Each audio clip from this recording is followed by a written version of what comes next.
Series ১-১। সকালে মোক্ষম টসটা জিতে ব্যাট করতে নেমেছিল ভাজ্যহীন ভারত, কিন্তু প্রবীর মুখোপাধ্যায়ের প্রাণবন্ত পিচই জমিয়ে দিল ইডেন টেস্ট। জমাটি প্রথম দিনে ভারত শেষ করল ৭ উইকেটে ২৭২ রানে। সকালে ভালো শুরুর পর ছন্দপতন। ২৩ রানে তৃতীয় রান নিতে গিয়ে গম্ভীরের ভুলে রান আউট সহবাগ। মন্টির আর্মারে ঠকে ১৬ রানে বোল্ট পূজারা। সিরিজে ৫ ইনিংস পেরিয়েও কোহলির ব্যাটে রান নেই, তবে ভারতকে টানছিলেন গম্ভীর।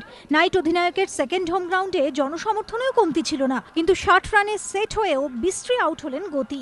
এরপর সচিন যুবরাজ জুটিতেই ম্যাচে জাঁকিয়ে বসার চেষ্টা করছিল ভারত, কিন্তু যুবরাজ ৩২ রানে সোয়ানের শিকার হতেই অ্যাডভান্টেজ ছিনতাই করে নিল কুক বাহিনী। আন্তর্জাতিক ক্রিকেটে ৩৪,০০০ রান পূর্ণ করে তেন্ডুলকার ছুটছিলেন নিশ্চিত সেঞ্চুরির হাইওয়ে ধরে।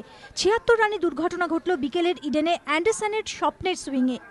অশ্বিনের ২১-এর পর টেইলেন্ডারদের নিয়ে টানছেন ধোনি। অধিনায়ক অপরাজিত ২২। অবশিষ্ট জাহির, ওঝা, ইশান্তকে নিয়ে ধোনি আর কতদূর টানবেন? টেনে টুনে ৩৫০। প্রথম দুই সেশনে ৯০ আর ৮২ রান, দুটি করে উইকেট। শেষের সেশনে ৩ উইকেট হারিয়ে ১০১ রান। অ্যান্ডারসনের ঝুলিতে ৩ উইকেট। টার্নার না হয়েও প্রশংসা করল বাঙালি কিউরেটরের স্পোর্টিং ২২ গজ। দিনের শেষে ম্যাচের স্টিয়ারিং অবশ্য সাহেবদের হাতে। এবিপি আনন্দ।